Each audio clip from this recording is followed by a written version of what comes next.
Salut! Aujourd'hui, je viens vous parler des 9 livres que je dois absolument avoir lus d'ici la fin de 2021. Il ne reste plus que 2 mois avant la nouvelle année littéraire. J'ai très hâte, mais d'un autre côté, j'aimerais vraiment essayer de cocher le plus de vieux romans qui traînent sur ma pile à lire depuis des années avant le début de la nouvelle pour commencer 2022 d'un pas un peu moins lourd. J'ai quand même été assez bonne pour suivre mes dernières piles à lire. On va souhaiter que ça continue dans cette direction et donc allons-y, voici les 9 livres que je dois avoir lus d'ici 2022. Le premier titre sur cette liste, je suis un petit peu gênée de ne jamais l'avoir lu parce qu'il s'agit du préquel d'une de mes séries préférées à vie. C'est peut-être facile à deviner, mais je n'ai jamais lu La Ballade du serpent et de l'oiseau chanteur de Suzanne Collins, qui est le préquel de Hunger Games. Quand le livre avait été annoncé, sans même titre ou page couverture, j'étais en extase. J'étais tellement contente de pouvoir me replonger dans ce monde que j'avais vraiment adoré à 10-11 ans, mais cette fois-ci de le faire en tant qu'adulte qui avait un entourage à qui en parler. Mais ce qui s'est passé, c'est que à la sortie du livre, il y a eu une de ces vagues d'avis négatifs comme je l'ai rarement vu, et j'ai même entendu des gens dire qu'ils regrettaient un peu d'avoir lu ce préquel parce que ça gâchait les souvenirs qu'ils se faisaient d'Hunger Games. Et ça m'a fait très peur particulièrement parce que je n'ai jamais relu Hunger Games. Je considère à ce jour que c'est encore une de mes séries préférées à vie, mais ça c'est entièrement basé sur les souvenirs que je m'en fais en tant que personne de 10-11 ans. À quel point je peux faire confiance à mon esprit prépubère, je ne sais pas, mais j'ai jamais voulu le confronter. Et donc, depuis ce temps, La Ballade du serpent et de l'oiseau chanteur est un peu une sorte de fantôme sur ma pile à lire que j'évite, que j'ignore, mais que je ne veux pas rayer complètement parce que je veux quand même le lire un jour. Et là, ce qui a changé, c'est que ça fait quand même plusieurs mois que j'entends des gens parler assez positivement du livre. C'est sûr qu'il y a personne qui dit que c'est à la hauteur de la trilogie originale, mais il y a beaucoup de gens que j'ai entendu dire que c'était quand même super intéressant, qu'ils avaient quand même dévoré le livre. Et donc, ça m'a donné le courage que je manquais pour enfin lui donner une chance. Pour ceux qui ne sont pas familiers avec l'histoire du préquel, ça se déroule autour de la 10e édition des Hunger Games et on va découvrir l'histoire derrière Président Snow avant qu'il monte au pouvoir et devienne le vilain qu'on connaît si bien. Je faisais définitivement partie de la team des gens qui étaient déçus qu'on suive le Président Snow dans ce livre, mais je suis quand même curieuse de voir les éléments que ça va apporter à l'histoire. Mes attentes ne sont vraiment ni trop hautes ni trop basses, donc on va voir ce qui arrive. Pour ce qui est du deuxième livre sur ma pile à lire, il s'agit d'un titre que j'avais ajouté en 2019 lorsqu'il avait été nominé au Goodreads Choice Awards. À chaque année, j'aime vraiment faire le tour de la liste et déterminer quels sont les résumés qui m'attirent. Donc, c'est pas un livre dont j'ai entendu beaucoup parler nécessairement, mais il traîne sur ma pile à lire depuis. Et puisque nous sommes à quelques jours de la 3e édition des Goodreads Choice Awards depuis que je l'ai ajouté à ma pile à lire, ben il faut vraiment que je lise. Salut, c'est moi qui édite et qui me rend compte que je n'ai jamais dit ni le titre ni l'autrice, donc il s'agit de Aujourd'hui comme hier de Mary-Beth Keane. C'est un roman contemporain qui nous plonge dans la vie de 2 familles voisines dont le lien sera complètement brisé suite à une nuit tragique. C'est vraiment le genre d'histoire qui va plaire aux fans de Celestine. Moi, c'était pour ça que je l'avais ajouté à ma pile à lire.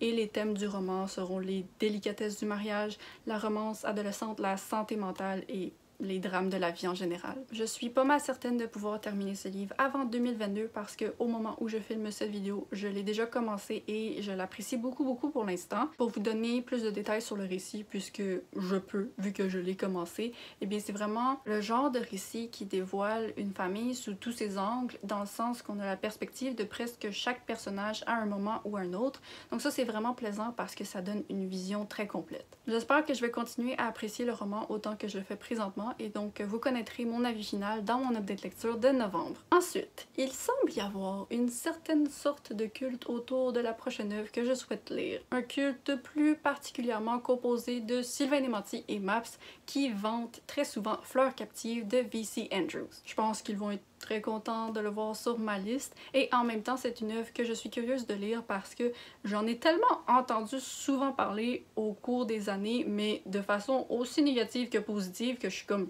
Qu'est-ce qui se passe ici? Je veux savoir. C'est un roman pour lequel j'ai toujours un peu hésité à trop me plonger dans le résumé parce que j'aimerais m'y lancer sans avoir aucune attente face à son contenu, mais de ce que j'en connais, c'est l'histoire de 4 enfants qui vont être séquestrés dans un grenier pendant très longtemps sans beaucoup de nourriture parce que leur mère veut cacher leur existence. C'est le premier tome d'une série avec beaucoup de surprises, de suspense et d'inceste.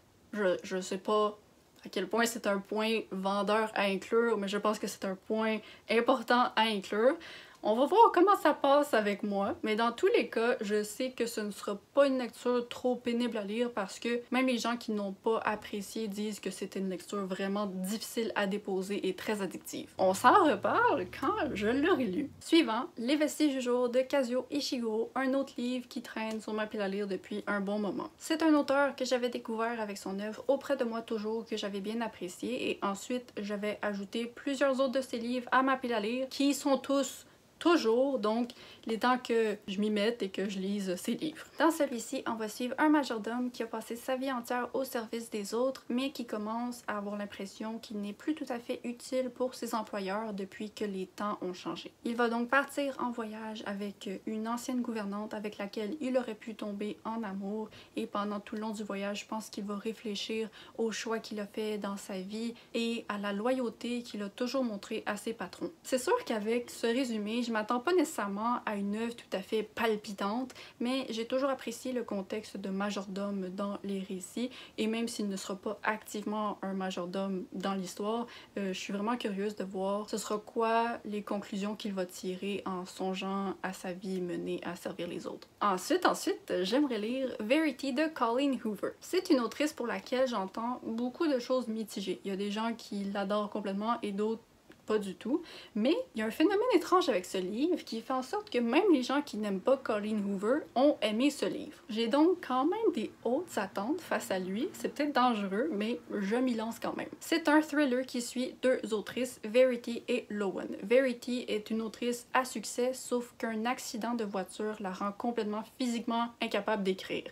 Et Lowen, elle, ne connaît aucun succès avec ses romans, mais elle sera engagée pour terminer en tant que ghostwriter la série à succès de Verity. Le problème, c'est que quand Lowen se met au travail et commence à en apprendre plus sur Verity, elle découvre que c'est une femme assez épouvantable, et de l'autre côté, Lowen devient une menace pour Verity. Ça, c'est un résumé vendeur qui promet du suspense. C'est exactement dans mes cordes, j'adore les thrillers qui suivent des écrivains, alors j'ai vraiment hâte de lire et je le fais très bientôt.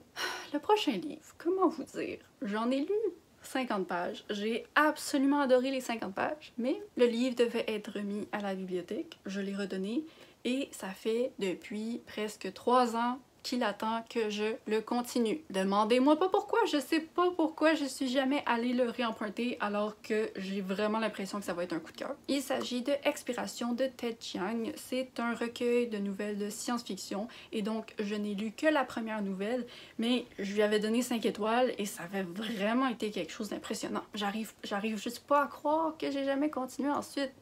En plus, j'ai acheté récemment l'autre recueil de nouvelles de Ted Chiang et j'ai envie de le lire, mais je me dis c'est impossible que je lise celui-ci avant d'avoir terminé Expiration. Ça se fait pas, j'arrive pas à croire que j'ai osé faire ça au premier recueil. Mais là, ça suffit, je le lis. Ce sera ton tour après. Je vais continuer en allant dans une direction complètement opposée à celle de cette pile à lire pour l'instant et vous présenter un livre qui vient tout juste de sortir. Il s'agit du nouveau roman de Andy Weir intitulé Projet Dernière Chance. Andy Weir, j'ai une relation particulière avec lui. J'avais bien apprécié son roman à l'origine du film Seul sur Mars et ensuite je l'avais ajouté à mon radar d'auteurs pour lesquels j'allais toujours ajouter les prochains livres à ma pile à lire. Sauf que le prochain livre est arrivé, il s'agit de Artemis et je l'ai complètement détesté. Donc là je me disais ok, je vais attendre pour les prochains livres pour voir si les avis vont être positifs ou pas.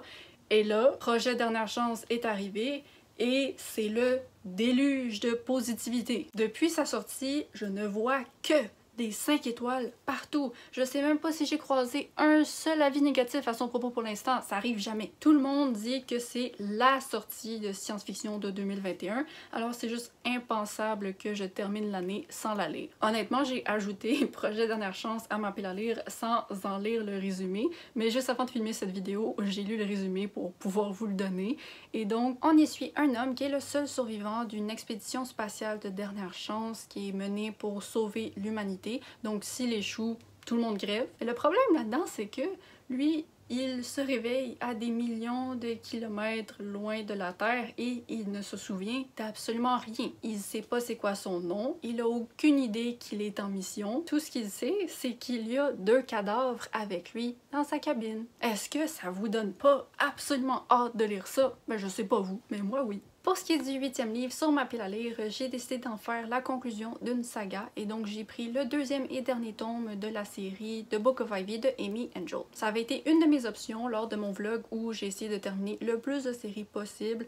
Finalement, j'avais réussi à lire 5 autres séries et donc là, c'est le temps de finir celle-ci. C'est une série jeune adulte de la bonne vieille science-fiction de 2014, mais j'avais quand même été surprise de mon appréciation du récit. Ça se déroule dans un futur où la politique des États-Unis est séparée en 2 familles qui se sont combattues pour le pouvoir et nous on suit un personnage principal qui est la fille de la famille perdante. Elle va cependant être destinée à marier le fils de la famille ennemie et elle aura pour mission de l'assassiner. Inutile de vous dire que ça ne se passera pas comme prévu. Je me souviens de rien de ce qui s'était passé dans le premier tome, honnêtement, mais je suis quand même curieuse de découvrir ce qui va être dans le 2e. Dernier livre sur ma pile à lire, il s'agit de Apprendre si par bonheur de Becky Chambers.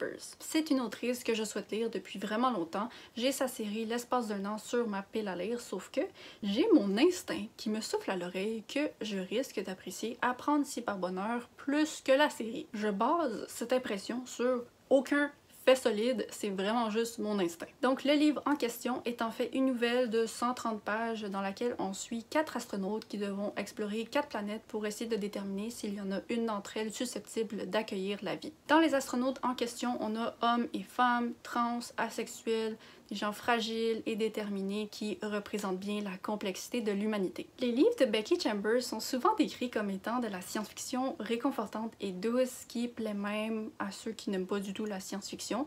Et ça, d'un côté, je suis vraiment contente de lire ce livre parce que je suis toujours à la recherche d'œuvres à recommander pour des gens qui aimeraient soit découvrir la science-fiction ou qui aiment pas beaucoup ça mais qui veulent quand même y redonner une chance. Mais d'un autre côté, j'espère que en tant que grosse fan de science-fiction, ça va pas être trop soft au point de me décevoir et donc je suis vraiment curieuse de découvrir si le style de Becky Chambers va me correspondre ou pas. On va le découvrir bientôt. C'est donc ce qui conclut les 9 livres que j'espère vraiment avoir lu d'ici la fin de 2021. Laissez-moi savoir dans un commentaire quel est le livre que vous aimeriez lire personnellement avant 2022. Je vous remercie d'avoir regardé cette vidéo. N'hésitez pas à vous abonner pour ne pas manquer la suivante. Je poste tous les vendredis à 10h30 pour le Québec et 16h30 pour la France. Bye bye!